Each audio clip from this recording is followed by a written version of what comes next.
మేము ఉద్యమకారుల కార్యక్రమం కూడా పెట్టుకున్నాం. అవసరమైతే ఉద్యమకారులను కూడా మీతో కలిసి నడుస్తాం.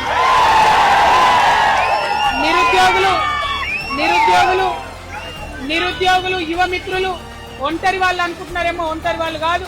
50 మంది తెలంగాణ ఉద్యమకారులు కూడా తెలంగాణ నిరుద్యోగుల పక్షాన నిలబడి ఉన్నాం. మేము మీకు సపోర్ట్ గా ఉంటాం, మద్దతుగా ఉంటాం. కలిసి వచ్చే అన్ని పార్టీలను, అన్ని రాజకీయ పక్షాలను కూడా మీ దగ్గరికి కలిసి వచ్చేలాగా చేస్తాం. రాజకీయ పరంగా ఒత్తిడి తీసుకొస్తాం.